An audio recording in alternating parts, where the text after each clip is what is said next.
안녕하세요. 김태훈의 현명한 투자자 방송 시작하겠습니다. 본 영상에서 다루는 내용은 투자 권유가 아니며 각 개인의 투자 판단에 대한 책임을 지지 않습니다. 별도 SNS 채널 가입을 유도하거나 투자 권유 및 유료 리딩 서비스를 홍보하는 불법 사칭 계정에 유의하시기 바랍니다. 지금 오늘 말씀드린 건 CJ 시푸드입니다. CJ 시푸드의 그 매출 중에 약 40% 정도가 이 김에 의존하고 있다는 걸 아시는 분은 별로 많지 않을 겁니다. 이 말뜻은 우리가 먹고 있는 아침, 점심, 저녁 그 식당에서 쉽게 접하는 이 김이 김 도매 가격이 계속 올해 1년 내내 오르고 있다는 겁니다. 이렇게 오르고 있는 것은 이 김 생산량보다 수요량이 빠르게 늘고 있기 때문인데요. 이게 국내 내수뿐만 아니라 해외에서도 냉동김밥이 수출이 많이 되면서 특히 미국에서 K 콘텐츠의 영향으로 이 김밥이 사람들에게 건강하고 한 끼를 간단하게 싼 값에 때울 수 있는 음식으로 알려지면서 고기를 안 먹는 비건식으로도 이 김밥이 굉장히, 특히 야채김밥은 굉장히 인기가 있죠. 그리고 냉동해서 한국에서 만들어 수출하는 건데 이게 해동을 해서 마이크로웨이브에 그냥 돌려서 간단하게 2, 3분만 돌리면 다시 또 이제 맛있는 김밥을 먹을 수 있는 그런 간편 조리식으로 나왔기 때문에 이게 굉장히 시장에서는 큰 히트를 치고 있는 겁니다. 미국에서도. 그리고 미국에서 한 끼 식사를 해보신 분은 아시겠지만 식당 가서 먹게 되면 웬만하면 다 팁도 줘야 되고 해서 그냥 10불 그냥 넘어갑니다. 요즘 같은 경우 인플레이션 때문에도 이 추세가 너무 심해서 2, 30불은 기본적으로 점심 한 끼 넘어가기 때문에 이 식대에 대한 부담이 점점 커지는 거죠. 하지만 이제 이 컨베니언스 그러니까 편의점 가서 간편하게 이 냉동김밥을 사거나 하는 이런 형태를 통해서 간단하게 점심을 때우려는 직장인들도 많아지고 미국의 대도시의 생활 습관이 변하면서 이 냉동김밥에 대한 수요가 굉장히 늘었어요. 물론 우리나라처럼 쉽게 그냥 편의점 간다고 해서 냉동김밥을 살 수 있는 건 아닙니다.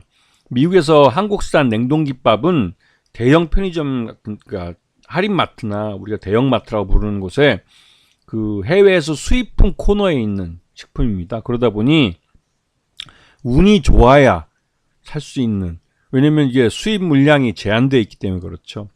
그만큼 지금 보면 김 자체의 수출액도 급증하고 있습니다.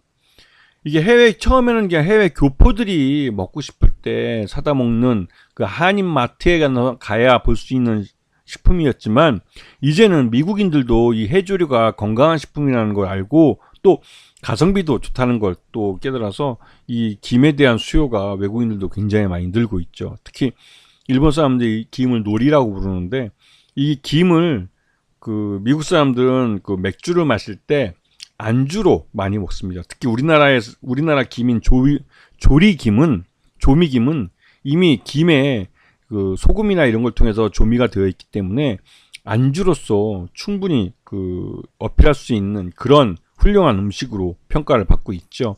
그러다 보니 김 수출액이 꾸준히 늘고 있고 이 말은 역으로 내수에서 사용될 김마저 수출로 돌려버리는 그런 김업체들이 많습니다. 그러다 보니 내수 시장에서 김이 부족 사태가 나타나는 거죠. 이 김에 대한 쇼테이지가 나오면서 김값이 도매값이 계속 오르고 있습니다.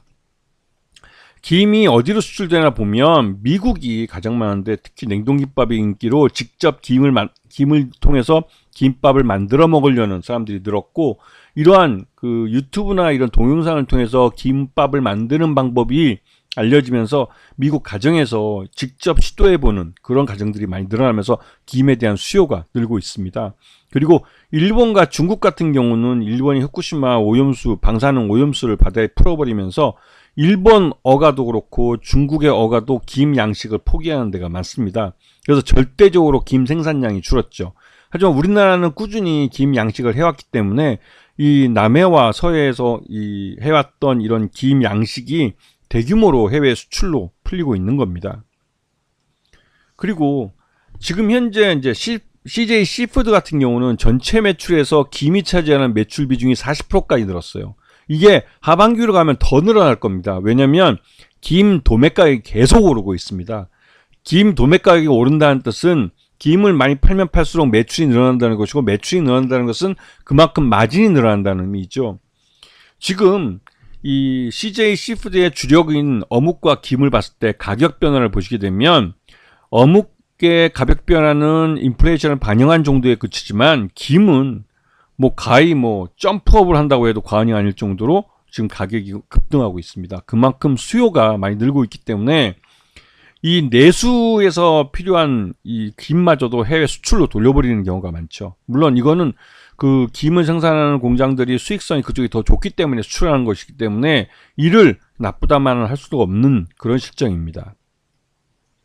그래서 전체적으로 매출, 수익이, 실적을 보시게 되면 실적이 꾸준히 늘어나는 게 작년 대비해서도 엄청 늘어난 걸 확인할 수가 있죠. 반기가 벌써 작년 온기에 반 이상을 되고 있기 때문에 이 엄청나게 늘어나고 있는 상황을 알 수 있고, 그 주요한 실적 그 증가의 그 중심에는 김이 차지하고 있습니다. 그래서 지금 상반기, 올해 CJ 시푸드의 상반기 실적을 보면 작년 689억이었는데 올해는 999억, 가히 뭐 1000억을 돌파할 추세입니다. 이런 추세로 가면 올해 작년 대비해서 실적이 확실하게 그 증가할 가능성이 크고, 그에 따라서 영업이익과 당기순이익도 증가할 가능성이 높은 상황이죠. 그리고 뭐 CJ 시푸드는 CJ 제일제당이 그 사모어묵을 인수해서 이게 만든 회사입니다. 그러다 보니 그 CJ 제일제당의 그 지분율이 46.26%나 됩니다. 그리고 그 소액주주들은 51% 정도를 차지하고 있죠. 그리고 올해 그 여러분도 뭐 9월달 이번 추석 때 굉장히 무더위 속에서 고생을 하셨을 텐데요. 바다도 마찬가지입니다. 특히 남해바다나 이 전남에서 김을 주로 양식하는 남해바다나 이 서남해 바다는 요번에 이상고온으로 이 김 채취 시기를 늦출 수밖에 없었어요. 그래서 봄에 그 채취한 것들이 대부분 다 소비되고 이제 쇼테이지가 발생한 찰나에 이 생산을 못하고 있는 거죠. 10월 달까지 한 보름을 더 지금 기다려야만, 해수온이 내려가야만 김을 수확할 수 있는 시기가 옵니다. 이 말 뜻은 김 가격이 또 오를 거라는 것이죠. 그래서 CJ 시푸드는 이 김의 판매 가격이 올라가고 또 이 김 수출이 증가하면서 비비고 브랜드로 나가는 해외에서의 그 이 김 수출이 굉장히 급증하고 있습니다. 그에 따라서 실적도 빠르게 개선될 가능성이 커지고 있는 상황이죠. 그래서 CJ 시푸드가 지금 지난 2분기, 올해 상반기에는 주가가 이제 뭐 3,000원대 초반에서 뭐 거의 한 6,000원까지 거의 더블을 쳤었는데요. 그 이후에 이 정부에서 김을 적극적으로 이제 해외 수입을 해오고 하면서 가격을 지금 그 인플레이션에 대한 우려 때문에 조절을 하느라 그 인위적으로 가격 인상폭을 줄이고 해서 이 가격이 흘러내렸었는데요. 하지만 이제 더 이상 이제 계속 미룰 수만 없는 상황이 됐죠. 그래서 CJ 시푸드는 다음 이번 10월 달에나 돼야 이 김 수확이 제대로 이루어지기 때문에 그 사이에 쇼테이지 때문에 CJ 시푸드의 김 가격이 또 인상될 가능성이 커지고 있는 상황입니다. 그리고 기본적으로 CJ 시푸드의 실적 기준으로 봤을 때 2분기 실적 기준으로 봤을 때 적정주가 한 5,000원 정도로 평가되고 있기 때문에 지금의 이 가격 하락은 정부의 인위적인 가격 인상을 막는 그런 인위적인 그 정책 때문에 영향을 받은 걸로, 이게 이제 정상화되는 과정이 앞으로 나타날 가능성이 큰 것이죠. 그런 부분 때문에 CJ 시푸드뿐만 아니라 다른 이 수산물들도 이상고온 때문에 요번에 집단 폐사가 발생하면서 관련된 그 실적이 증가할 수밖에 없는, 왜냐하면 가격이 오르기 때문에 나타나는 현상입니다. 그래서 이 수산물에 대한 인플레이션이 곧 CJ 시푸드나 이런 이런 수산주 관련주들의 실적에 직접적인 영향을 미치기 때문에 실적을 밀어올릴 가능성이 큰 것이죠. 그런 면에서 관심을 갖고 봐야 할 시기가 온 겁니다. 아시겠죠? 자, 오늘 방송 여기서 마치겠습니다. 감사합니다.